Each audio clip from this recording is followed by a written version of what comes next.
난쏘공 페이지 안 했지 아직? 아 깜짝이야 나 입으로 내는 소리인 줄 알았어 232페이지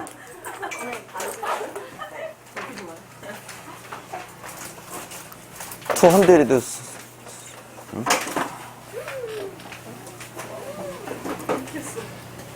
경민아 너도 골 잡을 뻔했는데 당연한지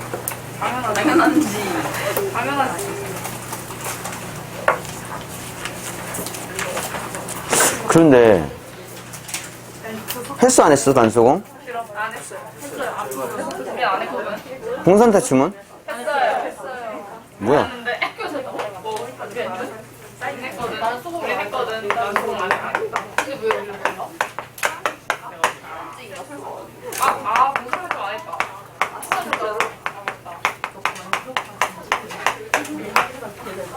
어디야? 들어봤어? 피카레스크 들어봤어? 이번에 들어봤어? 원래 알고 있었어? 들어봤어? 원래?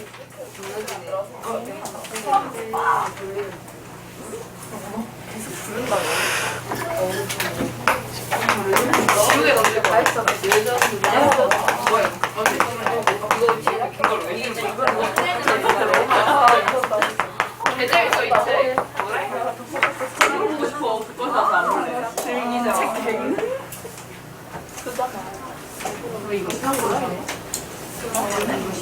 원래 옴니버스냐 피카레스크냐 솔직히 나는 이게 나누는 게 별로 의미가 없다고 생각하는데 그냥 옴니버스 하면 되지 왜 굳이 나누는가 싶은데 어쨌든 둘 다 시험범위니까 그지? 연작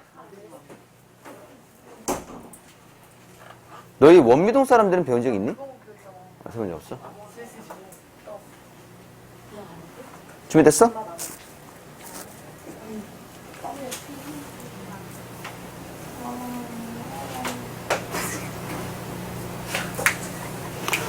원미동 사람들 보면은 그 중에 한 작품이 이제 이번에 수능특강에 실렸는데 비 오는 날이면 가리봉동에 가야 한다는 소설이 있어. 근데 원미동 사람들이란 소설은 일부 원미동 사람들 중에서 김씨 상해 뭐 형제 슈퍼 있지? 얘네들이 얘기가 나와. 2부 그 옆에 사는 학교 선생님 집의 얘기가 나와. 그러니까 뭐냐면은 이야기가 독립되어 있는 이야기이긴 한데 그지? 그 인물들이 중복되기도 하고 겹치기도 하고 있지? 그래서 되는 걸 바로 보니 피카레스크라고 해. 난쏘공은 이야기가 독립된 이야기긴 한데 여기에 등장했기 때문에 이 이야기에서도 등장하기도 하고 물론 메인이 아닌 사람이 등장하는 것이니까 그런 식으로 인물이 중복이 되는 게 피카레스크가 정확하게 돼. 근데 옴니버스는 아예 진짜 따로. 봉산타춤은 우리가 6과정이잖아. 5과정이나 4과정 보면은 주인공이 완전 달랑이야. 중복되는 이야기 사람이 없는 거야. 그러니까. 연작이라긴 한데 얘는 완전히 구분된 거. 등장인물이 중복이 없는 거고 얘는 어때? 등장인물이 중복이 있는 거고. 이건 내가 이해를 돕기 위해서 알려준 것 뿐이지만 그냥 기억만 해. 난쏘공이 피카레스크 구성이구나. 봉산타춤이 뭐냐? 옴니버스 구성이구나. 학교에서 나중에 안 하면은 안 해도 되고 난쏘공 한대. 하면은 기억해놔. 그 이해를 하는 건 내가 도와준 것 뿐이니까. 자, 난쏘공. 내가 안 했으니까 내가 다행이다. 처음 하니까. 그런데 그 페이지를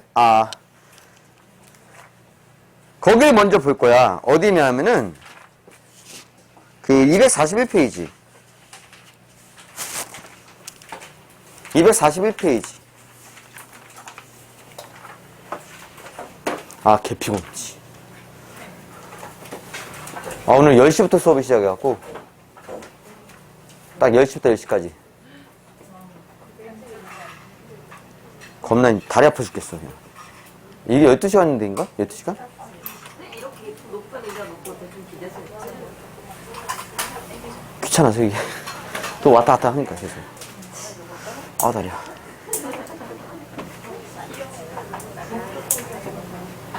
난쟁이 그 제목에 이미 나오지. 보여? 제목에 이미. 자, 난쟁이 옆에 신체적 장애 밑줄 치고 생계를 책임지기 어려운 가장 밑에 치고, 이 아빠가 난쟁이가 여기서. 그 다음 밑에 이게 중요하지. 산업화 시대 소외된 사회적 약자. 이걸 상징해. 그러니까 장애인이 사실은 우리가 현대사회에서 어때? 소외된 부분이 있잖아. 그래서 그런 인물을 상징적으로 잡아놓은 거야. 난쟁이라고. 그 다음 밑에 쏘아 올린. 옆에 지향. 밑줄.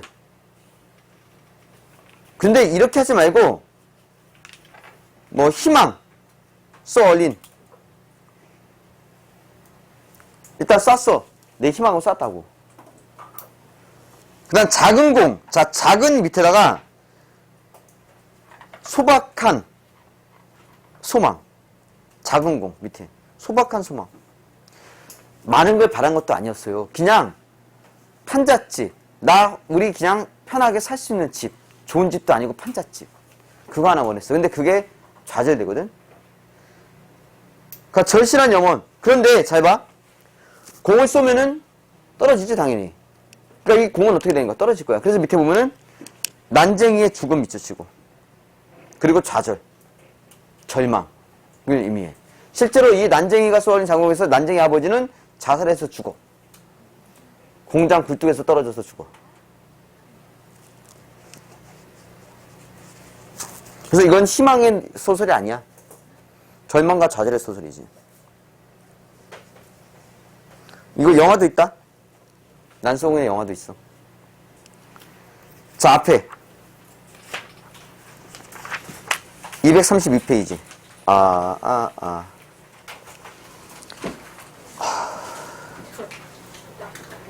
앞부분 줄거리볼까? 난쟁이 가족이 사는 낙원구 행복동 네모 치고 낙원구 행복동. 여기 철거민들 마을이거든? 근데 마을 이름이 뭐래? 낙원구 행복동이래. 낙원구 행복이래. 진짜 그런 데야? 아니지. 그래서 뭐니? 반어. 반어적 명명법. 명명법 배웠지. 국어 대가리 하면서 이름 붙이는 거. 반어적으로 이름 붙였다는 거지. 우리 반어적 이름 붙이는, 반어적인 거 뭐 있어?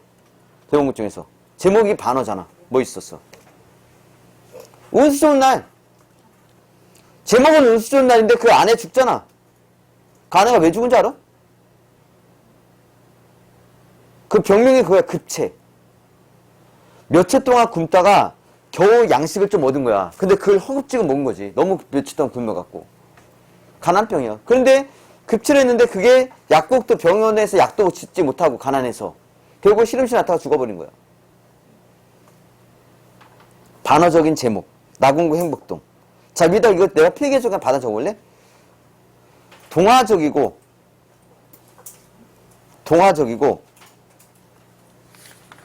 환상적인 설정이 있지만 비극을 극대화함. 제목부터가 약간 그런 느낌이잖아. 그지? 그 영화 중에서 판의 미로라는 영화가 있어. 알아? 판의 미로라는 영화가 있는데 그걸 홍보할 때 그 유명해. 홍보할 때 해리포터 정말 마법가에서 그 15세였기 때문에 막 그런 환상이 존재하는 그런 에서 뭐 판타지 했는데 그 영화를 보면은 눈이 여기 있어 손에. 그래서 이렇게 하면 눈이 이렇게 되는 거고 얘가 이제 요정 같은 거를 씹어서 잡아 먹는 장면이 나오고 그때 애들을 데리고 아무것도 모르고 영화에 대한 정보 없이 데리고 갔던 엄마 아빠들이 애들이 충격받아갖고 항의하고 판에 밀어넣는 그런 영화가 있었어요. 동화 같은 분위기에서 그런 장면이 나오잖아. 그러면 그게 충격이거든.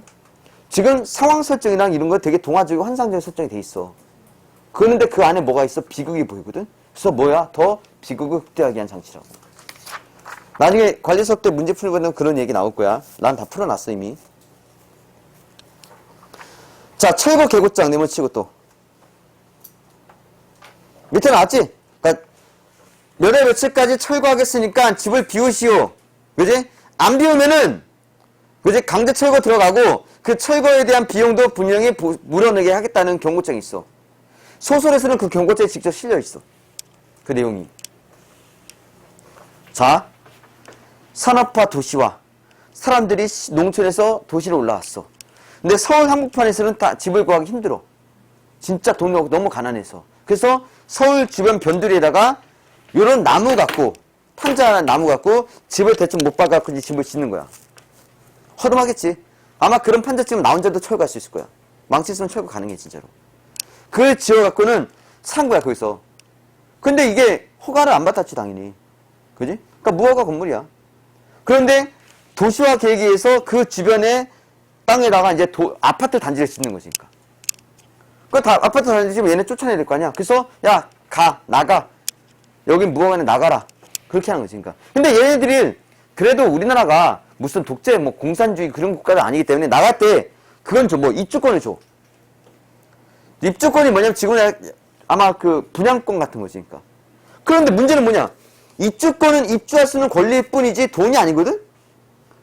아파트 지으면 제일 먼저 들어갈 수 있는 권리야. 근데 그 돈이 아니잖아. 왜? 입주권이 있어도 돈이 없으면 못 들어가는 거야. 그럼 이 판자집에서 입주권을 쓰는 게 필요 있어? 필요 없잖아. 이게 뭔 소용이야? 무용지물이지. 돈이 없는데. 그래서 그걸 어쩔 수 없이 뭐니? 그걸 팔아서 나가는 거야. 돈을 조금이나 장만해서. 근데 중간에 부동산 업자들이 중간에 사기를 치는 거지. 이 입주권의 실제 가치가 한 1,000만 원짜리야. 그러면 이 사람들한테 뭐니? 100만 원, 200만 원 사는 거야. 200만 주고. 중간에 그렇게 사기를 치는 거야. 그래서 난소공 중 이야기 중 하나는 그 사기꾼 있지, 걔를. 차에 태워서 불태워 죽이는 내용이 나와. 거강꾼 사기꾼을 차에 태워서 불태워 죽이는 내용이 나와. 안진뱅이랑 난쟁이가 둘이서. 그런 장면이 나오기도 해. 입주권은 그래서 그런 의미를 갖고 있어. 어쨌든 그래서 입주권 파고 나가야 돼. 돈 없어. 못 들어와. 그럼 얘네들 봐. 입주권 판 돈 가지고 다른 데 집을 구할 수 있어 없어? 없는 거지. 그러면 그냥 길바닥에 내앉는 거야. 그러니까 끝까지 버티려고 했었지. 그 장소가 바로 어디냐면 저기 성남, 여기 경기도 광주 이쪽일 때가 다 이 배경이야. 바로 이 잠실 근처. 그래서 입주권을 팔고 이사의 처지에 내몰린다. 인쇄 공장에서 일하던 난쟁이의 두 아들 영수와 영호. 자, 영수와 영호 똥냄 치고 노동자의 권위를 되찾기 위해 사장과 협상을 시도했다가 공장에 쫓겨나. 자, 아들 이름이 영수와 영호인데 둘이 공장에서 일하다 쫓겨나. 왜? 한마디로 약간 어떤 느낌? 노조. 그지? 활동을 한 거지, 사실. 정식은 아니지만. 김 사장이라는 부동산 업자가 난쟁이 가족의 입주권을 사가자 난쟁이 딸 영희는 가족들 모르게 김 사장을 따라간다. 왜? 입주권을 다시 되찾기 위해서. 왜? 사기당한 거거든, 사실. 거의 거저주다시피 팔다시피 해갖고. 형은 밑에 위에다 적어 영수. 점심시간에 식사를 하지 않고 나를 찾았다. 나 위에 적어 영호. 알아도 여기서 그래서 나 똥냄 치고.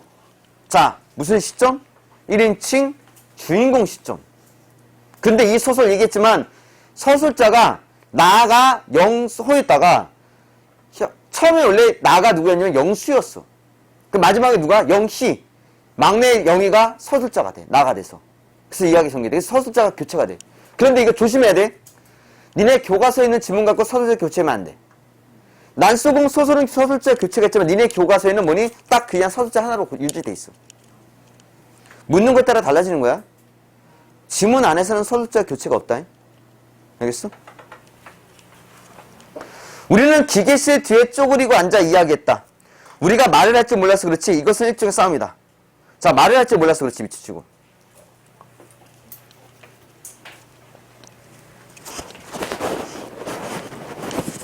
왜 말을 할 줄 몰라?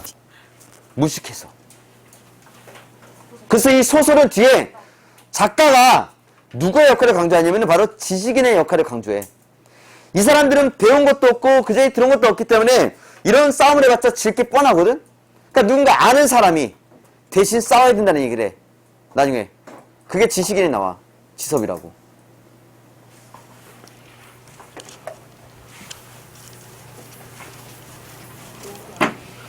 주목! 여기 공장이 있어. 공장이 있는데 이제 여기 하나, 둘, 셋, 넷, 다섯 명이 필요해. 그지? 그런데 산업화 도시화 시대에 5명만 필요한데 농촌이가 어디서 다 밀려 들어온 거야. 5명이 필요한데 일자리가 5명이 필요한데 수백 명, 수천 명이 몰려온 거지. 그지? 그래서 5명 뽑았어. 그래서 얘네들이 월급 얼마 주기로 했냐면은 100만 원씩 주기로 했어. 그지? 자, 그래서 공장에 돌아갔고 순이익이 얼마 생겼냐면은 1000만 원이 생긴 거야. 그래서 월급 나눠주니까 사장은 얼마의 순이익? 500만 원의 순이익이 생긴 거지. 얘네들 일은 얘네가 있고 사장은 얘는 뭐니? 500. 일한 얘네들은 100만 원. 이게 자본주의야. 왜 자본주의냐? 얘가 자본이 있었으니까. 자본 있는 사람이 더 많이 가지는 게, 자본을 된 사람이 더 많이 가지는 게 자본주의야.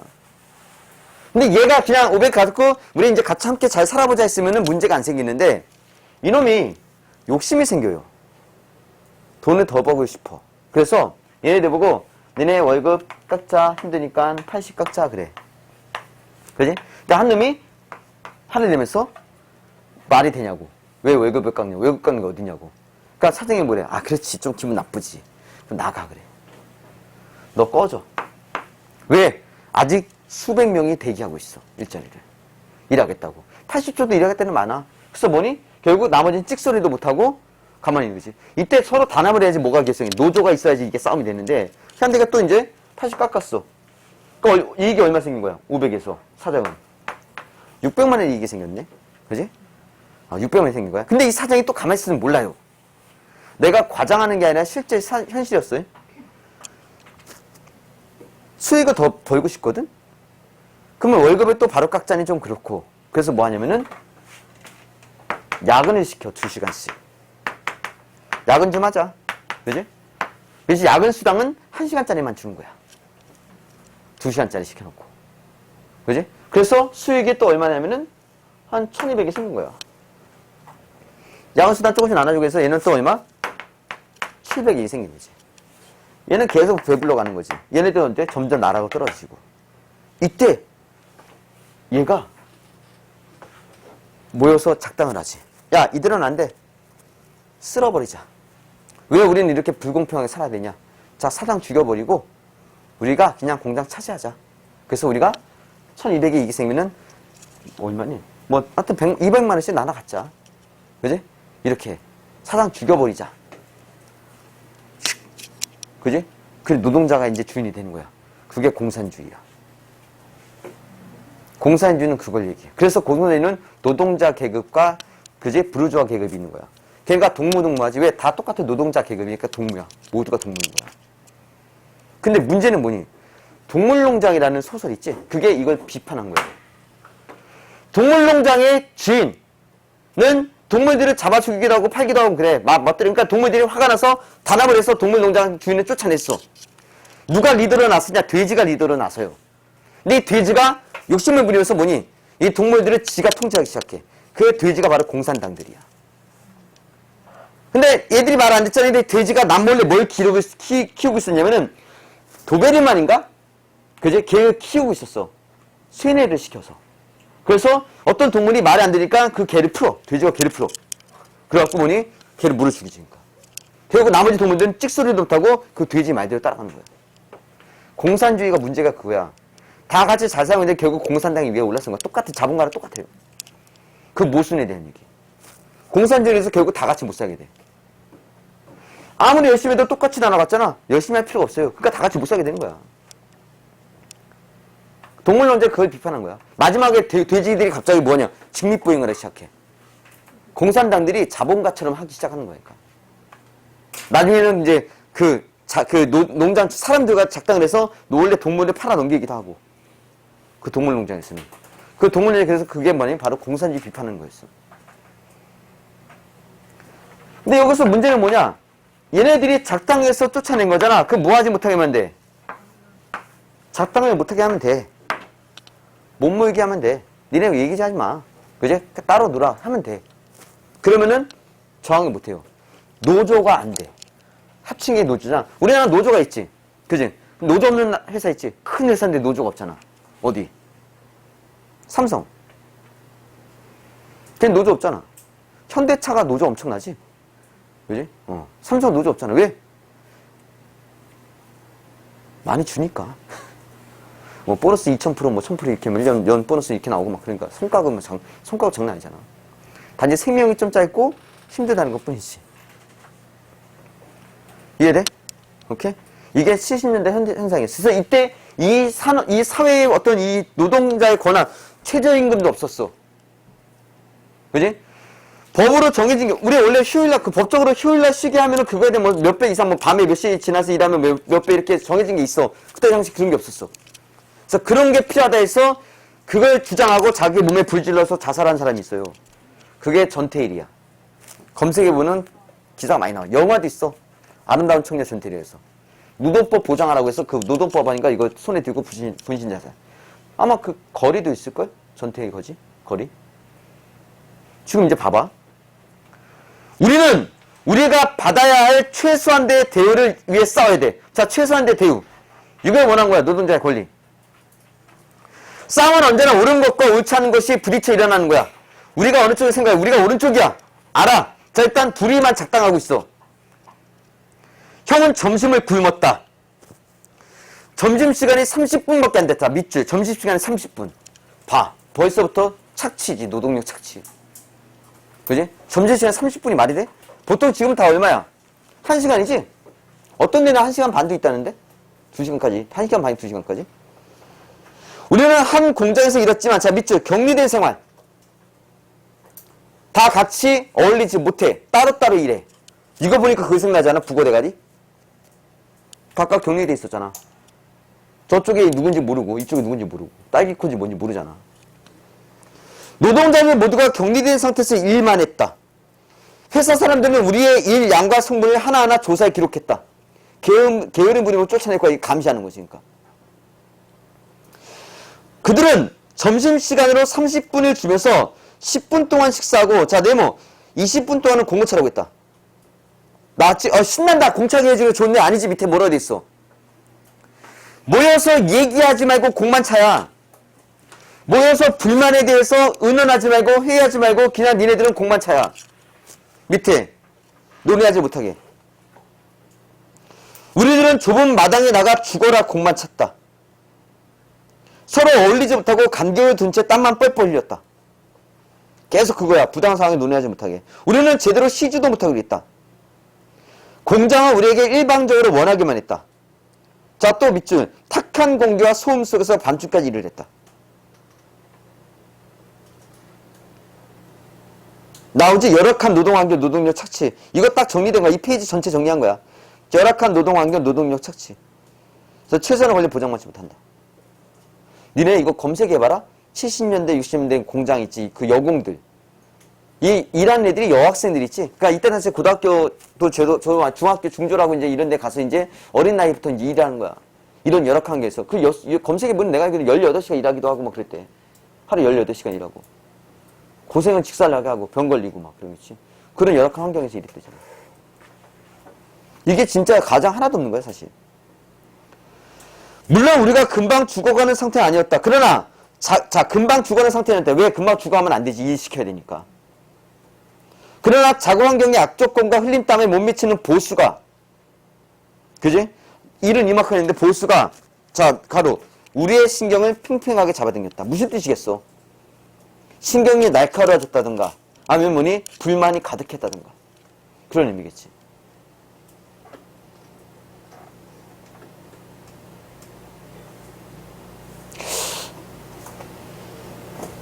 나는 그게 되는지 모르겠는데, 내가 98년에 제대를 했거든? 제대하고 복학할 때까지 한 8개월, 9개월 정도 이제 있었어. 시기가 남은 게 있었어. 처음에 롯데리아 가서 알바를 했지. 햄버거 만드는 거. 98년 시급이 얼마였냐면은 1,600원. 야, 왜 웃냐? 상상이 되는 거야, 지금? 햄버거 만드는 게? 나 겁나 빨리 만들었어. 24개를 한 번에 몇 분 만에 만들었어. 근데 시간당 1,600원. 근데 지금도 그래. 노동법상 4시간 일하면 쉬는 시간 있어야 돼. 무조건. 시간당 1,600원이니까 돈이 얼마 안 돼. 그래서 그 용인 근처에 이제 우리 집 근처에 이제 공장이 있었어요. 거기 공장에 취직을 했어. 그 사장하고 그쪽에는 이력서에는 이제 고졸로 속이고. 내가 지금 현재 대학 휴학 중이라면 안 뽑아. 그거는 직원을 원하는 거지 알바생 원하는 게 아니잖아. 그래서 고졸로 속이고 취직을 했지. 그때 월급이 지금 기억나. 67만원. 한 달 월급이. 98년도 67만원. 아, 막 약품 코팅하고 조립하고 나 그때 지게차도 묻었어요. 그래도 어쨌든 웬만한 알바보다 훨씬 많이 받으니까 돈이 짭짤했거든. 물론 좀 이제 이것저것 좋은 걸 많이 썼지. 오토바이도. 그랬는데 내가 그때 월급을 우연히 알게 됐어. 그 회사 일하는 계장이라고. 그 사람 내가 알기로는 전문대 나온 걸로 알고 있어. 계장인데 이제 사무직 같은 건데 걔는 일 안 조립하는 거 안 하지. 그냥 왔다 갔다 하고 가끔씩 사무실 앉아서 이렇게 해서 좀 그제 낮잠 자고 막 그래. 걔 월급이 내 월급의 3배인가 3배가 넘었었어. 딱 그거 보고 느꼈지. 역시 그지? 뼈빠지 일해도 블루 칼라, 화이트 칼라의 차이는 이거구나. 그때 나랑 이제 친구 한 명 사귀었고 거기서. 근데 내가 이제 근데 사장한테 걸렸어. 대학교 다니다가 이제 그랬다고. 근데 사장이 꼬셨지 나를. 여기 직원들이 그냥 학교 때려치고 여기 직원이라. 내가 만약 일반 대학이었으면 모르겠는데 난 상원대 나왔기 때문에 가르치는 쪽인데 나는 공장은 아니잖아. 그래서 이제 계장으로 시켜준대. 그래서 거절했는데 그 대신 이제 사장이 있는 동안 열심히 일하라고. 그래서 가끔씩 나한테 사무직도 맡겼지. 기억나는 게 그 마지막 회식. 송별 회식. 그때 내 친구, 거기서 사귀었던 친구. 밖에 나가서 담배 피우면서 얘기했지. 사실 나 학교 간다고. 복학 간다고. 그때 그 친구의 표정. 와우, 씨. 어떤 느낌인지 알지? 자기랑 같이 고졸로 이제 요새 그냥 공장에서 일하는 공장에서 일하는 애인 줄 알았는데 학교 간다고. 대학 간다고. 그때 걔는 그 배신감 같은 표정. 난 별로 그렇게 배신한 것 같진 않은데 배신감 같은 표정. 그의 황당. 그리고는 연락이 끊겼어, 걔가. 연락 안 받아. 이게 현실인 것 같아. 대한민국은 빈부의 기천이, 아니, 직업의 기천이 있어요. 그러니까 공부할 거 아니야. 직업의 기천이 없으면 공부 안 하지. 그때 그래서 내가 환경이라는 게, 아무리 일을 해도 대한민국에서는 이렇게 공장에서 일하면 뭐야. 열악한 환경이야, 다 보면. 그때만 그랬어. 나도 90년이지만 어쨌든 그때도 아직 남아있었으니까. 공부해야 돼, 그래서. 봐봐. 그래서 자랄 나이에 제대로 자라지 못하는 발육부조 현상을 우리는 나타냈다. 얘기했지? 왜 발육부조란 말이 나오는지? 이때 당시는 20대만 공장 일한 게 아니었다니까? 10대들 많았어. 회사 사람들과 우리의 이해는 늘 상반 네모치고.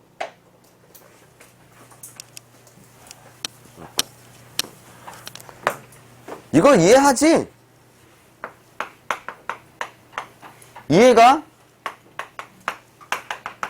이걸 얘기하는 거지? 이해관계는 이익과 손해의 관계라고 해. 오케이? 그러면 이게 뭐래? 상반대 때. 그럼 뭐냐? 회사가 이익이 생기면 우리는 뭐니? 손해를 보는 거고, 회사가 손해를 보면 우리가 뭘 하는 거야? 이익을 얻는 거라는 거지. 그러니까. 근데 회사가 손해 보려고 하겠어? 이익을 챙기려고 하지? 그래서 그런 얘기. 사장은 늘 종종 불황이라는 말에서 불황 동네 치고. 그래야 저거 밑에 거짓말. 불황, 거짓말. 미리 계좌는 사장님 저 월급 좀 올려. 야 지금 불황이잖아. 지금 다들 먹고 살기 힘들어하는데 너만 그렇게 욕심부리면 되겠어? 그지? 불황이잖아. 그지? 그러니까 좀 참자. 이런 얘기하는 거야. 지금 딱 좋아. 코로나. 야 코로나 지금 그렇잖아. 그지? 좀 참자. 지금 아마 여기저기서 그런 일이 있을 거야. 거짓말이야. 그와 그의 참모들은 우리에게 쓰는 여러 형태의 억압을 감추기 위해서 그 밑에 유무형의 폭력. 유형의 폭력만 얘기하는 게 아니야. 불황이라는 말을 이용하곤 했다. 그렇지 않을 때는 힘껏 일한 다음, 자, 밑줄. 힘껏 일한 다음 노사가 공평히 나눠갖게 될 부. 이거 아까 본 거다? 시하면서? 뭐니? 뭐였어, 아까? 희망의 노예. 그지? 허황된 약속. 허황된 희망. 거짓말이야, 이것도 거짓말. 뭐냐면은, 얘가 하는 얘기가 그거야. 나중에 잘 되면은 공평하게 나눠 가질 날이 올 거야라는 말. 거짓말이라는 거지. 그러니까 무슨 헛소리야. 힘껏 이런 다음 노사가 공평. 노사가 뭔지 알잖아. 노동자와 사장이 공평히 나눠 가질 부에 대해 이야기했다. 부질없는 희망이니까. 그러나 그가 말하는 희망은 우리에게 아무 의미를 주지 못했다. 우리는 희망 대신 자 밑줄 네모 간이 알맞은 무말랭이 네모 그리고 저거 최소한단의 대우 최소한대 대우 간이 알맞은 무말랭이는 최소한대 대우를 얘기해요. 나는 그것만 현실적인 상황 자 저거 현실적인 대우 그게 필요하다는 거야. 야 진짜 열악한 게 한가 보다. 그 원하는 게 그냥 간이 알맞은 무말랭이 정도냐. 그래도 공장에서 밥은 나오거든. 그 밥이라는 게 반찬이 막 쓰레기인가 보지. 고지 같은 거 없고. 그 우리의 공장 식탁에 오르게 더 원했다. 변화는 없었다. 나빠질 뿐이었다. 한 해에 2번이 또 승급이 한 반으로 줄었다. 한 번으로. 자 무슨 얘기냐. 승급이 승진이잖아. 원래 승진하면 뭐가 많아져? 월급이 많아지지. 그걸 없앤 거야. 그러니까 월급도 어때? 늘리지 않게 하는 거지. 그 뜻이야 이것도. 야간 작업 수당도 많이 줄었다. 이거 다 기억해놔 그랬어. 이런 것들이 뭔지. 노동자도 줄였다. 할 일은 그대로. 노동자는 줄었어. 그럼 내가 하는 일이 어때? 양이 많아지는 거지. 과장 없어? 실제로 뭐 그랬어? 진짜 이렇게 했어. 일 양은 많아지고 작업 시간은 늘었다. 돈을 받는 날, 자, 우리 노동자들은 말조심을 했다. 자, 말조심. 왜? 해고당할까봐. 돈 딱 받아. 자, 이제 그만 놀자. 같이 일하자. 가. 꺼져. 돈 받았으니까 꺼져. 그런 얘기 들을까봐. 딱 그때 단체 들을 수 있잖아. 월급 받는 날. 옆에 있는 동료도 믿기 어려웠다. 그지? 그게 효과를 본 거지. 뭐, 전시간 30분, 20분 공차게 하고 서로 모여서 얘기하지 못하게 하고 격리시키고 그 효과가 나오잖아. 옆에 있는 동료도 믿기 어려웠다. 부당한 처사에 대해 말한 자는 아무도 모르게 쫓겨났다 해서 영수 영화가 쫓겨난 거야. 공장 규모는 반대로 커갔다. 다 거짓말이잖아. 아까 불황. 불황은 거짓말. 공장 규모는 커졌다. 활판 윤전기 들어오고 자동접지기계 들어오고 오픈세 윤전기 들어오고 사장은 회사가 당면한 위기를 맞대. 왜 거짓말인지 알겠지? 위기가 없어. 겁주는 거야. 적대 회사들과의 경쟁에서 집에 문을 닫을 수밖에 없다고 말했다. 이것을 우리 노동자들이 제일 무서워하는 말 미치치고.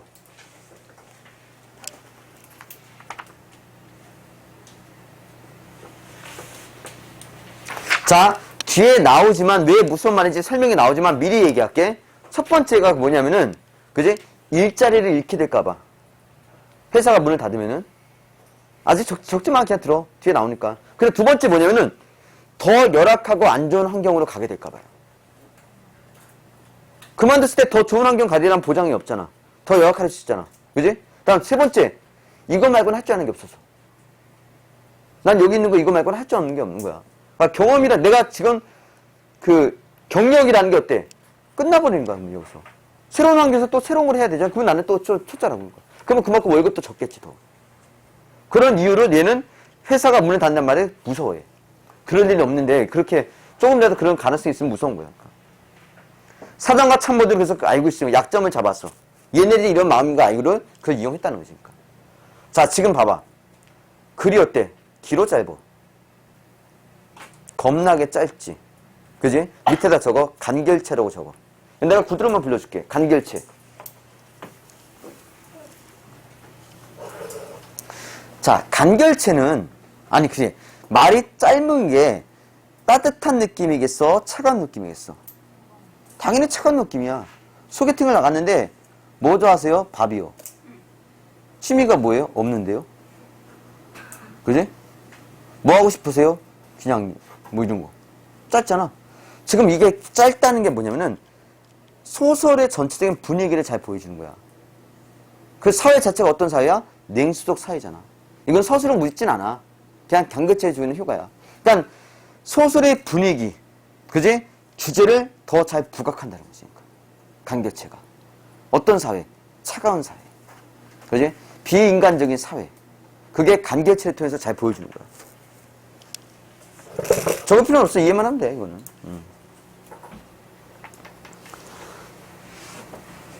자, 옆에 배경, 포인트 보면은 1970년대 독립치고, 배경 정도 알고 있자. 70년대야. 밑에 뭐 산업화가 본격적으로 진행되면서 노동자들은 자본가 집단의 경제 이익, 자, 밑줄. 노동자들은 자본가 집단의 경제적 이익을 실현하기 위한 수단. 밑줄 칠게. 이것도 밑줄. 공장을 돌리는 기계 일부분 인식. 그래서 인간으로서의 최소한의 전원성도 인정받지 못했으며 정당한 주장을 펼칠 기회도 얻지 못했다. 그래서 영수와 영어의 삶을 통해서 이를 구체적으로 드러낸다. 자, 이 난소공이 여기서는 그래서 노동자의 현실이 나와. 뒤에는 이제 빈민, 철거민들의 얘기가 나오는 거고. 옆에 더 볼 거 없지? 넘겨.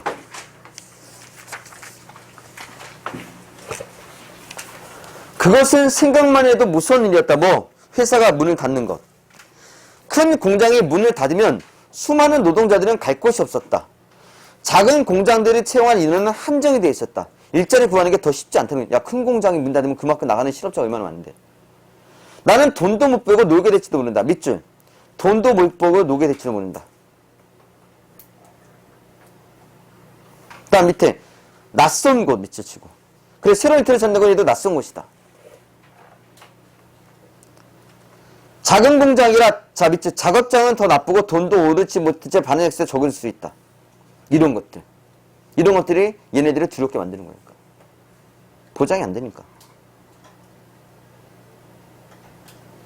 노동자 대부분이 어린 나이에 들어와 중요한 성장기의 3, 4년을 이 공장에서 보냈다. 익힌 기술을 빼놓으면 성장에 기반일 것도 없다. 여기서 익힌 기술. 우리 공원들은 우리가 아는 것만큼의 자빗줄, 우리가 아는 것만큼밖에는 사물을 이해하지 못했다. 그러니까 그게 뭐냐면은 여기서 아는 것 말고는 이해하지 못했기 때문에 다른 데 가면 어때? 얘는 바보가 되는 거야. 바보가 되는 것이니까. 그지? 니네 근데 그 쇼생크 탈출이라는 영화 본 적 있어? 혹시? 쇼생크 탈출 본 사람? 오씨. 재밌지? 나는 그걸 한 8번 봤나? 난 그 정도로 좋아해. 사람들이 인생 영화 1위 중에 뽑는 중에 쇼생크 탈출도 있거든? 근데 거기서 이런 장면이 나와. 거의 평생을 감옥에 있던 할아버지야. 그런데 석방이 된 거야, 이제. 근데 밖에 나갔는데 적응을 못해. 감옥 안에서 사이가 너무 다른 거야. 화장실도 허락받는 게 습관이 돼 있었고, 일하는데 그 허락을 받아야 될 정도고. 그지? 그리고 나왔더니 나는 감옥 안에서 내가 그래도 오랜 경험이 있으니까 그 경험 때문에 거기서 어때? 베테랑이야. 자리도 있었고, 익숙한 일자리도 있었고. 나오는데 아무것도 할 수 있는 게 없는 거야. 그래서 그 할아버지가 자살을 해. 감옥을 나왔는데. 그런 얘기가 나와. 이거 보면 그런 느낌이니까. 얘네들은 아는 거 말고는 삶을 이해하지 못한 거야. 그러니까 이 땀으로 다진 기반을 잃고 싶지 않았다. 여길 나가면 자기는 뭐냐? 바보가 되니까. 회사 사람들은 우리가 생각하는 것을 싫어했다. 그래서 생각 싫어하겠지. 공원들은 일만 했다. 공원은 공장에서 일하는 원의 공원이야. 대다수 공원들이 변화가 일어날 수 없는 상태를 인정했다. 자, 밑줄 쳐, 별표. 대다수 공원들이 변화가 일어날 수 없는 상태를 인정했다. 자, 자포자기, 체념. 분명히 이렇다. 그러니까 영수, 영어만 쫓겨났겠지. 영수, 영어가 그렇게 나서려고 했는데 아무도 호응이 안 된 거야. 결국 쫓겨난 거죠, 그러니까. 둘의 힘 갖고는 할 수 있는 게 없기 때문에.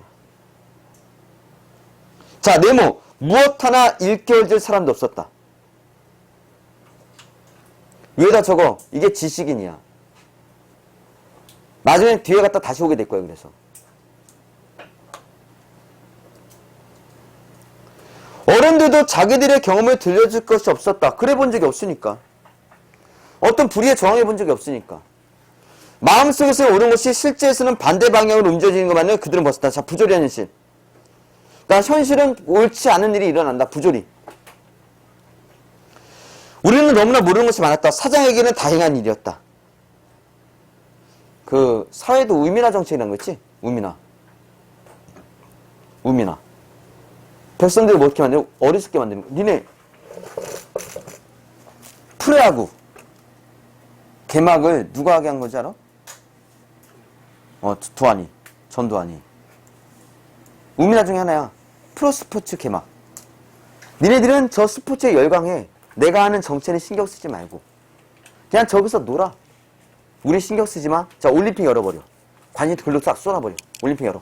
글로 쏟아버려. 우리는 건드리지 말고. 우리 정치 쪽에는 신경도 쓰지 말고 관심도 갖지 마. 그지? 바보 만드는 것이니까. 그게 우미단독증이거든.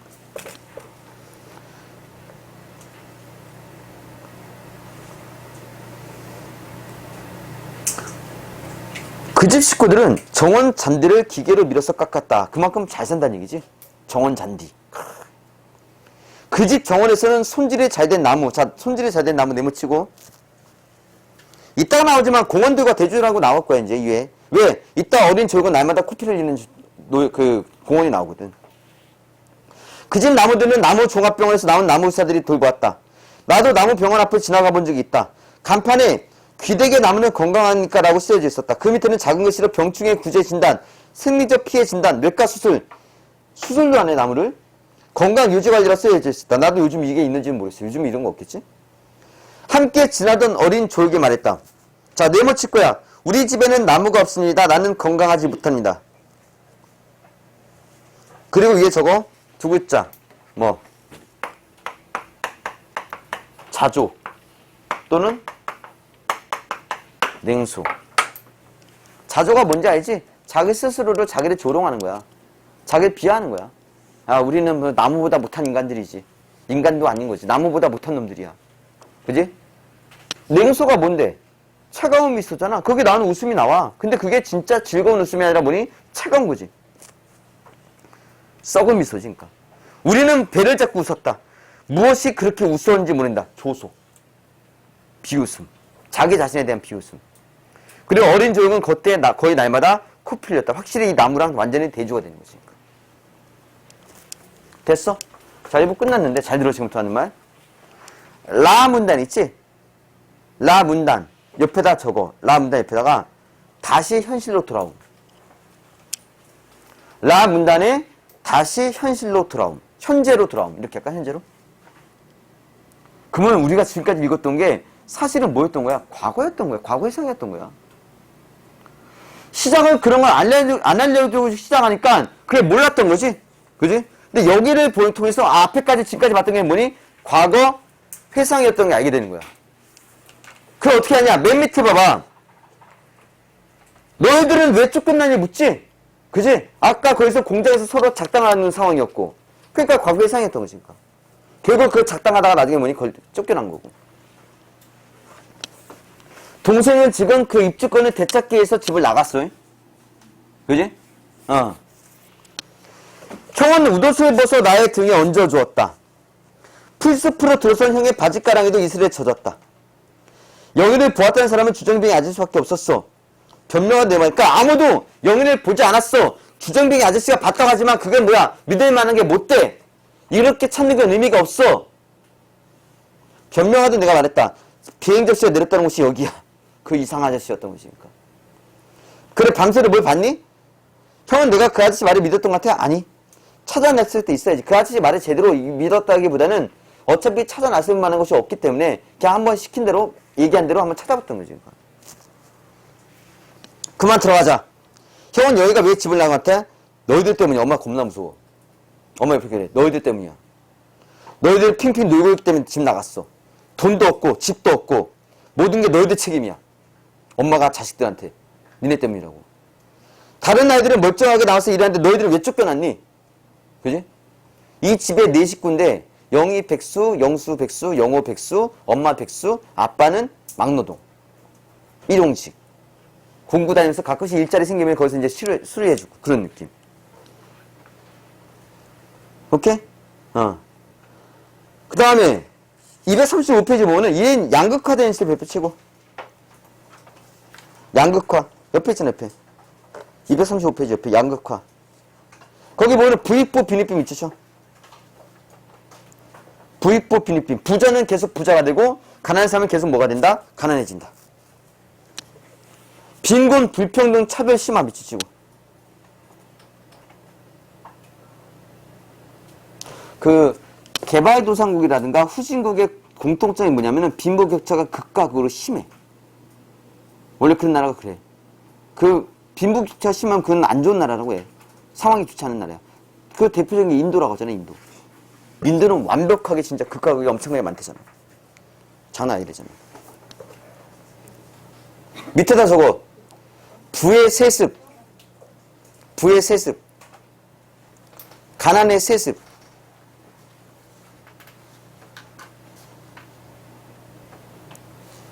가로 열고 부조리한 사회. 이게 부조리한 사회야. 부의 세습과 가난의 세습은 부조리한 사회야. 가난한 사람은 계속 가난할 수밖에 없고 부자는 계속 부자일 수밖에 없는 거는 그건 부조리한 사회라고. 아까 자본가 얘기했잖아. 자본가는 계속 돈이 쌓아가는 거야. 공산주의자들이 그게 문제인 거야. 자본가는 계속 돈이 쌓아가는데 우리는 계속 뭐야? 힘들어지는 것이니까. 부의 세습. 내가 어제도 얘기했지만 니네는 그 부의 세습을 할 수 있는데 그걸 뭐 안 하는 게 있어. 그지? 공부할 수 있는 환경이 얼마나 좋냐. 학원도 겁나게 많지. 사탐 학원도 있지. 과탐 학원도 있고. 학원도 겁나 고를 수 있는 학원, 나한테 맞는 학원도 고르기가 쉽고. 그지? 수능 수업도 들을 수 있고, 내신 수업도 들을 수 있고. 내가 용인에 있지만 용인에는 내가 주변에 얘기했잖아. 요 수능 수업을 들을 수 있는 게 없어요. 용인뿐만 아니라 그 외에 기타 등등 다 모든 지역들이 그런 데가 많아요. 내가 예전에 대전외고 여자애 컨설팅 잠깐 해줬는데 외고 3학년 올라가는데 지금은 3학년 됐지. 수능이 어떻게 바뀌는지도 몰라. 국어가 어떻게 바뀌는지도 모르고 어떻게 공부해야 되는지도 모르고 정보도 없고 수능 수업 하시는 데도 없고. 근데 니네는 그런 거 많잖아. 정시는 니네한테 유리한 건데. 그치? 실례로 생각해봐. 내가 지금 용인에서 여기까지 다니잖아. 왜? 용인에서 안 다니고 왜 집에서 이렇게 먼 데 다녀? 40분, 50분. 거기는 됐다. 열심히 해, 공부. 왜 누리질 못해? 밑에 넘겨. 이거 보니까 갑자기 생각났어. 부익분, 비익분.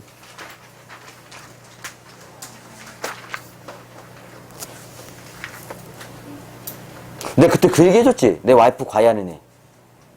전교 1등. 그지? 와이프 수학 과외하는데 지금 졸업했지? 수학 전교 1등이야. 100점 맞고 그랬어. 내신이 1점대 후반인가 그래. 그런데 학교를 이제 지원했는데 성균관대 떨어지고 수시 떨어지고 고대하고 어디 썼는데 최저 못 맞춰서 떨어지고. 야, 웃기는 게 뭔지 알아? 학교에서 수학 전교 1등이잖아. 모의고사 수학 4등, 아니 수능 4등급? 3등급? 국어 3, 4 나오고. 그러니까 최저를 맞출 수 있는 게 하나도 없는 거야. 그러니까 걔는 전교권인데 뭐야? 내신 갖고만 갔었는데 그 내신이 성균관대 이런 데면은 내신이 있다고 해도 학교 볼 거 아니야, 고등학교. 여기 어딘지 모든 학교에서 전서 쓰고 여기 알고 있는 좋은 학교에서 썼어. 왜 뽑지, 당연히. 얘 외고 3, 지금 외고 없지? 외고 3등급이야. 근데 얘가 내가 잘못했는데 1.5 후반이래. 외고 3 뽑지. 휘문고 4야. 휘문고 4 뽑지. 그때 그랬지. 내가 저쪽에 있을 때 휘문고 애들이, 선생님, 저희는 3등급인데 연대 써요. 그러죠. 4등급인가? 연대 쓴다고. 쓴다니까? 걔는 그래서 결국 잘 가긴 했어. 어디 경희대 가긴 했어. 근데 그 시험적에서 경희대는 못 간 거지, 솔직히. 엄마 실망하고. 그러니까 걔 주변에 수능 수업이 안 돼. 한번 물어봐. 수능 수업 안 돼.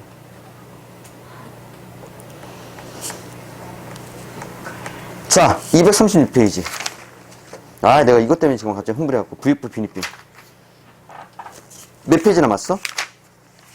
3페이지 남았네? 겁나 길지. 스피드하게 갈게, 이제. 행복동 생활의 마지막 며칠은 우리에게 악몽과 같았다. 우리는 영희를 찾아 헤매었다. 영희를 본 사람 없었다. 영희는 가방도 들지 않고 내모치고. 자, 우발적 가출. 영희는 갑자기 생각이 든 거야. 계획한 거 아니었어. 갖고 나간 것은 줄 끊어진 기타. 자, 기타가 똥을 치고. 옆에 나오긴 했는데 꿈이 기타야. 그지? 가수가 꿈인가 보지. 그런데 그게 어떻게 됐어? 줄 끊어졌어. 좌절된 꿈이야, 그래서.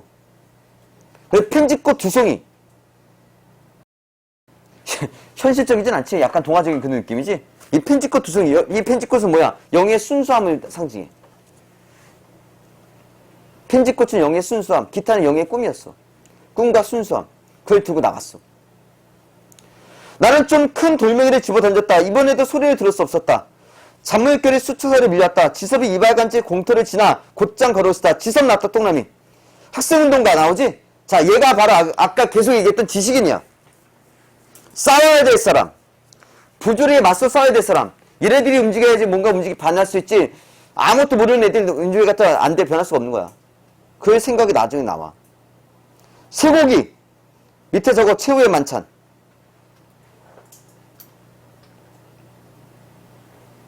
좋은 기억을 위한 최고의 만찬일까? 최후의 만찬? 하다못해 사형수도 마지막에는 뭐가 먹고 싶은지 그 목록을 받아서 줘. 죽기 전에는. 물론 우리는 90년대 초반 이후는 사형 집행을 안 했지만. 마지막 최후의 만찬이야, 쇠고기. 평상시에 먹을 수 없는 거다. 지금 마지막 식사를 하기 위해서 산 거야. 대문 앞까지 나온 아버지가 그의 손을 잡고 들어왔다. 아버지가 소고기를 부엌 안 어머니에게 넘겨주었다. 부엌 안에서 연기가 자욱했다. 형이 안쪽 아궁이 앞에 엎드려 불을 피우고 있었다. 야, 요리 굳이 식사하겠어. 준비. 형은 눈물이 씻으면서 아이려는 아궁이에 남을 넣었다. 어머니는 밖으로 나와 눈을 씻었다. 진짜 매운 눈물일 수도 있지만 슬픔의 눈물이 되시는 거야. 그거 하나만 정해지는 건 아니고. 우리는 며칠 동안 명인의 집에서 나온 나무를 쪼개 떼었다. 남의 집 나무를 집에서 나온 걸 왜 쪼개? 그 집은 이미 철거된 거야. 집을 떠난 거지. 명인은 먼저 떠났어. 형은 명인의 안방 문설지를 쪼개 아궁이에 놓고 나왔다. 형의 몸에서 연기 냄새 났다. 아버지가 바튼 기침했다. 바튼 기침. 이런 느낌. 아버지와 지섭은 아무 말도 하지 않았다. 지섭은 아버지에게 빌려준 책을 읽었다. 아버지는 그가 감옥서에 있다고 했다. 자, 감옥서 여기다 적어. 부조리한 사회에 대한 저항이라고. 부정죄가 아니었어. 부조리한 사회에 대한 저항이었어. 학생운동. 부조리한 사회에 대한 저항. 그러니까 밑에 나오잖아. 옆에 나오잖아. 아버지에 의하면 그는 잘못한 것도 없이 감옥에 갔었다. 있구나, 옆에 조그만 것이. 그는 마루에 겉에 앉아 책을 읽었다. 겁나 짰지, 문장도 계속. 현관에는 시멘트 담 앞에 서서 밖을 내다보았다. 집들이 다 흘려, 밑줄. 집들이 다 흘려. 거의 마지막, 그러니까 거의 마지막 얘기야. 이런 거 신경 써. 시험 볼 때 이런 거 하나하나 꼼꼼하게 물어볼 수 있는 거잖아, 항상. 그 너머로 밝고 깨끗한 주택가가 보였다. 자, 집 다 흘렸고 저쪽에는 뭐가 보여? 이 동네가 아닌 다른 동네. 거기는 깨끗한 주택가가 보이는 거야. 그 바른 쪽은 슈퍼마켓이 있는 큰 길이다. 여기가 한때 일한 빵집이 보였다. 형과 내가 유리창을 밖에서 본 영인. 자, 밑줄. 영인은 정말 예뻤다. 밑줄치고. 저거 비극의 극대화라고. 그렇게 예뻤던 영희가 안 좋은 일을 겪게 된 거거든. 그 이런 얘기를 굳이 왜 하겠냐 이거야. 그지? 비극의 극대화야, 결국 이것도. 어느 정도 예뻤냐면은 난쟁이 딸이면서 믿으려고 하지 않았던 정도로. 야, 난쟁이 딸이 저렇게 예뻐? 저렇게 괜찮아? 그지? 그런 느낌으로 주는 거야. 우리는 끝내 영희를 찾지 못했다. 부엌에서 고깃국 끓는 냄새가 났다. 고기 굽는 냄새도 났다. 밑에 나왔지? 밑줄. 마지막을 좋은 기억으로 남기는 난쟁이 가족. 그 집을 떠올릴 때, 그지? 소고기 먹은 거 떠올리는 거야. 그래서 또 좋았던 기억을 남기기 위해서. 어머니가 상을 내려 행주지를 했다. 동사무소 앞에 사람들이 서 있었다. 쇠망치를 든 사람들이었다. 철거한 사람들. 그들이 헐어버린 집들 공터를 가로질러 우리 집을 향해 오고 있었다. 자, 내가 대문을 잠갔다 네모치고 찝어주지 않으면 대충 읽으면 나중에 틀린다니까. 내가 했어, 적었어? 밑에다가 잠시 식사 시간을 벌기 위함이라 적어. 잠시 식사 시간을 벌기 위함. 가로 열고 저항 의지 없음. 가로 닫고. 조심해. 그냥 이것만 문을 잠갔다만 보고 있으면 오해할 수 있어. 그지? 그거 아니야. 뒤에 보면 나오긴 하지만. 어머니가 밥상을 차렸다. 형이 상을 들여다 마루에 놓았다. 형은 나를 걱정했다. 왜냐하면은 이게 앞에 나오지만 나는 사실 형부는 조금 이성적이고 나는 어때? 되게 다혈질이야. 원래 처음 철거 입국장 나왔을 때 안 간다 우린 버틴다 이렇게 했던 애가 나거든. 여기 나였거든. 그래서 형은 걱정한 거야. 싸울까봐. 괜한 걱정이었다. 봐. 그러면 뭐야? 얘는 자포자기. 이 가족, 저기 있는 모든 가족들은 다 보니 자포자기야. 희망, 의지 있다는 건 전혀 없어. 그런 거 존재하지 않는 소설이야. 알겠어? 아버지가 먼저 수저를 들었다. 그 옆에서 지섭의 수저를 들었다. 어머니는 마루 끝에 앉아 국을 마셨다. 형과 나는 밥을 국에 말았다. 대문을 두드리는 소리 들렸다. 우리는 꼼짝도 하지 않고 식사를 했다. 밑에 조금씩 보면 돼. 여기가 이 시간에 어디서부터 씹어야 되는지 알 수가 없었다. 우리 밥상에, 자, 네모. 우리 선조들 때부터 묶어 흘려보낸 시간들. 밑에 조그만 것으로 돼 있지. 선조들도 사회의 하층민으로 핍박받으며 살아왔음. 자, 우리 교과서 없는 장면인데 이 소설에 이 난쟁이 가지고 족보가 나와. 근데 그 족보를 보면은 난쟁이 집안에 엄마 쪽도 아빠 쪽 다 손조가 뭐였어? 다 노비였어. 노비. 그 무슨 일이냐? 그 노비였던 그 신분이 계속 뭐 하는 거야? 내려오는 거야. 아까 얘기했지. 빈의 세습이라고. 그게 뭐야? 부조리한 사회인 거야. 그 노비가 어떤 노비였냐면 얼마나 몰려면은 노비가 이제 해방이 됐잖아. 신분제도 해방됐. 근데 우리를 버리지 말아달라고 부탁할 정도로. 그 자유도 뭐든 모르는 사람들이었으니까. 아는 게 없었어. 무식했어요. 그 한 때문에 아빠가 책을 읽어. 그런 성격으로 나와. 아버지가 책을 읽는 장면이. 선조들 때부터 묵고 휘어보는 시간들이 그런 의미야. 핍박받았던 시간들. 오랫동안. 그것을 잡아 칼날로 눌렀다면 피와 눈물 그리고 힘없는 웃음소리와 바튼 소리가 그 마디마디에서 흘러들었을 것이다. 이것도 사실 좀 그렇긴 한데 시간이라는 개념을 뭐 한 거야? 눌렀어 지금. 그건 참고로 알고 있어. 뭐 시간이니까 그런 거 묻지 않았겠지만 시간이라는 개념을 칼날로 눌렀다 표현한다고. 추상적 대상 뭐야? 구체화시킨 거야 사실. 그렇게까지 묻진 않겠지만 대문을 두드리던 사람들이 집을 싸고 들어왔다. 그들이 우리의 시멘트 담을 쳐버렸다. 위에 저거 위에다가 아직 식사하고 있는 걸 모름. 아직 철거하는 사람들은 이 안에서 식사하고 있는지 모르는 거야. 내가 이 얘기 왜 하는지 잘 들어. 나중에. 먼저 구멍이 뚫리더니 담은 내려앉았다. 먼지가 올랐다. 어머니가 우리들 쪽으로 돌아앉았다. 우리는 말없이 식사를 계속했다. 아버지가 구운 쇠고기를 형과 나의 밥그릇에 넣어주었다. 그래도 아들 챙겨. 넘겨봐. 그들은 뿌연 시멘트 먼지 저쪽에 서서 우리를 지켜봤다. 이제 본 거야. 얘네들이 안에서 식사하고 있는 거를.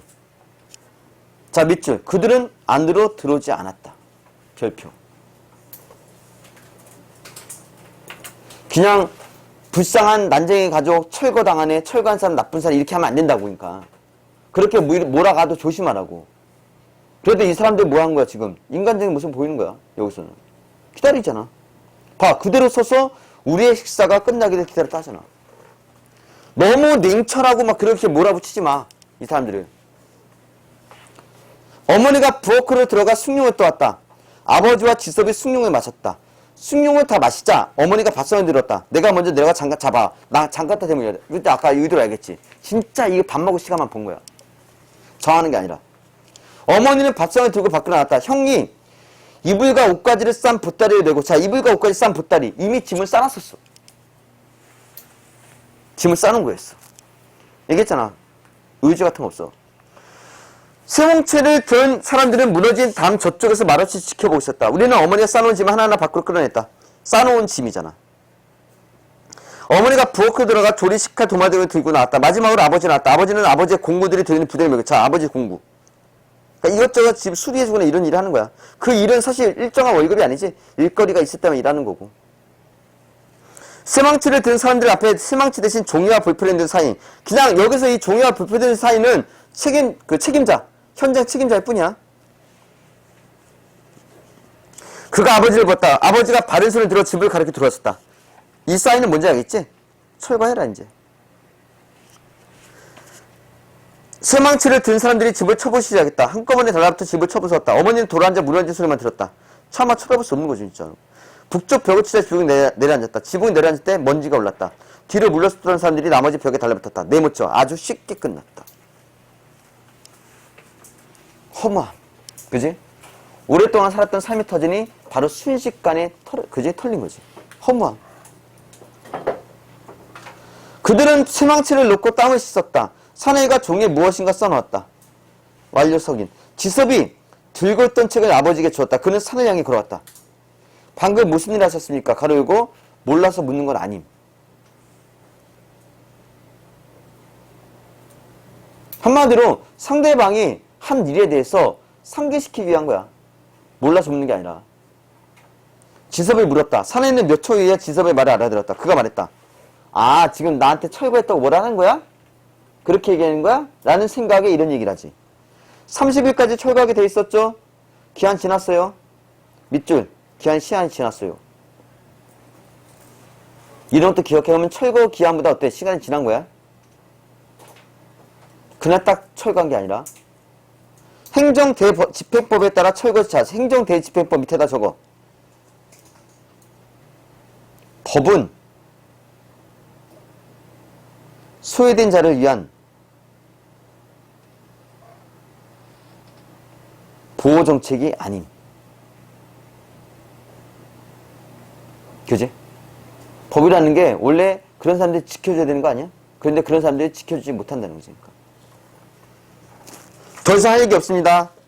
선혜가 돌아서려겠다. 지서의 재판이 말했다. 지금 선생님이 무슨 일이 주의하지 않습니까? 편의상 500년이라 하겠습니다. 1000년도 더 될 수 있지만, 자, 방금 선생님은 네모 500년이 걸려 지은 집. 서술형 딱 좋아. 500년이 걸려 지은 집 5어절. 5어절.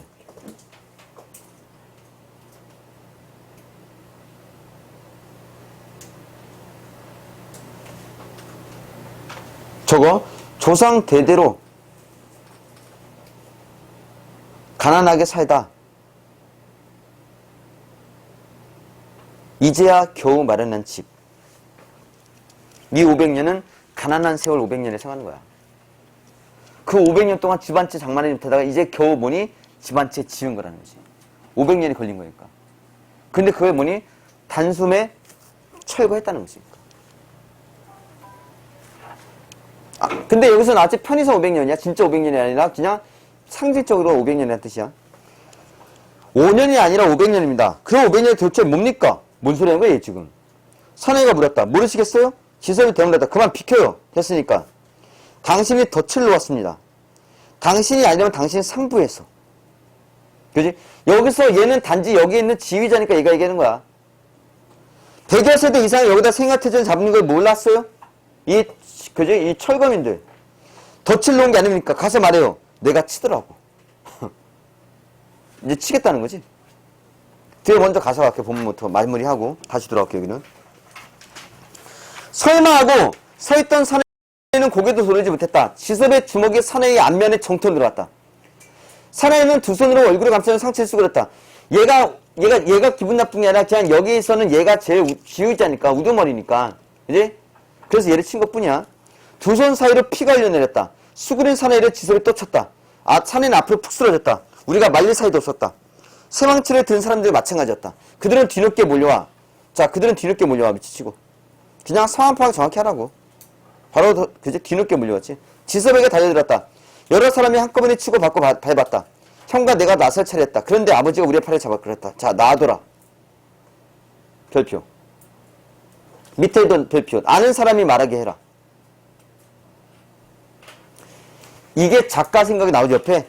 지식인이 밑줄 모순된 현실에 대해 문제를 제기하고 우리 사회를 개선해 가야 한다는 작가의 주제. 이게 맞아.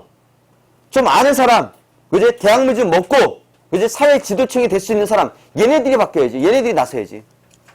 맨날 아침에 덤빈다고 되겠어? 그지? 어느 정도 중도 이상이 같이 나서줘야지 해결할 수 있다는 거야. 그래서 그런 모습이지. 아는 사람이 말하게 해라. 너희는 나서지 마. 어차피 너희는 나서봤자 의미 없는 거다. 형과 나는 아버지에게 팔이 잡힌 채 보았다. 일은 간단히 끝났다. 산에 일어나고 지섭은 땅에 죽은 듯 쓰러져 있었다. 사람들이 지섭을 이렇게 세웠다. 어머니가 갑자기 그 몸에 떼서 울었다. 지섭의 얼굴은 피에 젖었다. 피는 머리에서 얼굴로 흘러내렸다. 그들이 지섭을 끌고 갔다. 그들은 올 때처럼 곧바로 공터를 가로질러 갔다. 동사무소를 지나 큰 길 쪽으로 나가시 보였다.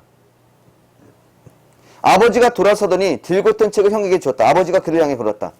아버지의 작은 그림자 내묻히고 밑에 약자. 이게 아버지의 장애, 난쟁이인 장애를 지금 부각하는 거지. 나는 더 이상 견딜 수 없었다. 잠이 나도 눌렀다. 그러니까 우리가 이게 되게 사실적이고 리얼한 소설이 아닌 거야. 이상한 장면들이 많이 나와. 현실적이지 않은. 봐봐, 이것도 웃기잖아. 나는 서서히 잠에 빠져들었다. 나오잖아. 부서진 대문 한쪽을 끌어내 그 위에 엎드리고 햇살을 등에 넣기 나는 서서히 잠에 빠져들었다. 자, 무력감이잖아. 그러니까. 뭔가 이걸 극복하거나 해결하겠다는 게 그냥 잠들어 버리는 거야. 무력감.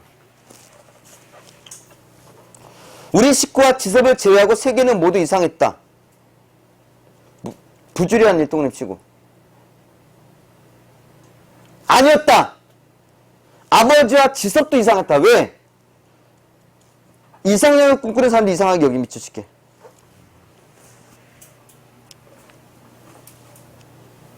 이런 말 알아?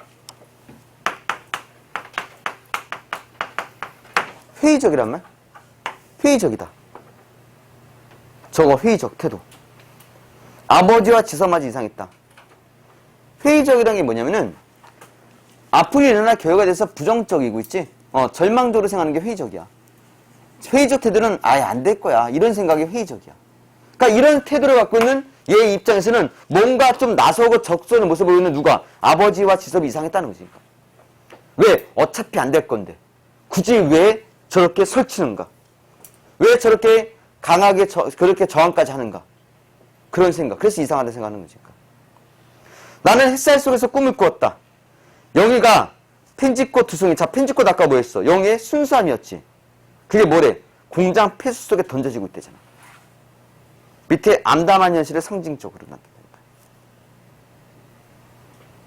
그 순수한 영희마저도 그지? 그렇게 되는 거고.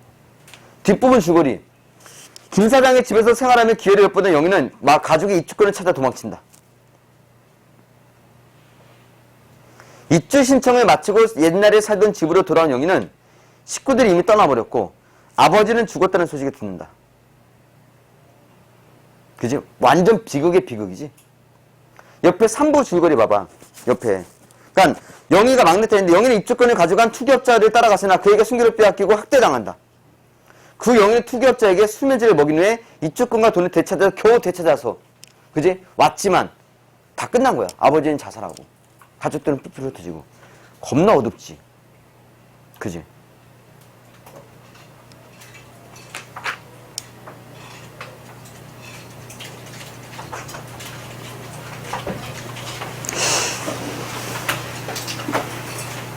그 238페이지 보면은 이거 하나만 얘기하고 끝낼게. 보충자료 있지. 그거 중요한 거. 문화사제 이거 중요하거든. 왜냐면 난쏘공은 진짜 교과서 실린 역사가 너무 오래돼갖고 다 웬만하면 해마다 계속 실려. 웬만한 교과서 다 있고. 내가 알기로는 우리나라 기네스에 이 난쏘공이 올라가는 거였거든. 뭐냐면 어떤 기네스냐면 책이 원래 책이 다 팔리면 다시 찍어내잖아.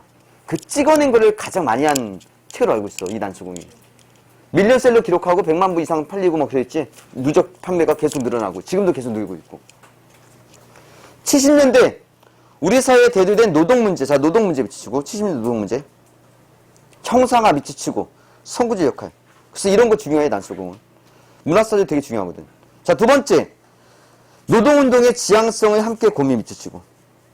이게 지금 제일 첫 번째 페이지였던 거지. 그러니까 노동운동에 대한 거. 그 다음 언론 통제로 인해 노동 문제의 실상을 전달할 수 있는 통로가 부족했던 시절에 자 문학을 통해 밑줄 문학을 통해 현실의 폭로가 진실 전달. 그 다음에 메베스트라는 상징적 소재를 활용해서 밑줄 가난한 자와 부자의 삶이 서로 연계됐으면 드러냄. 그래서 나중에 살인사건 얘기도 나오고 살인사건에 대한 재판도 나오고 그 공장 사장이 살해당이거든. 그런 얘기도 나오고 그래서 재판에 이제 누구 입장에서 바뀌는 이야기도 나오고. 내부의 세트가 뭔지 알지, 근데? 바깥에 또 따라가면 이게 뭐야? 또 안쪽이었던 거지. 그러니까 안쪽과 바깥이 연결되는 거지. 그러니까 그런 삶에 대한 얘기. 그게 난쏘공이야. 겁나 어둡지. 빼잖아, 그죠? 다음 주에는 5작품이었어. 5작품 하기 싫으면은 어떻게든 학교 가서 조금 수정 부려.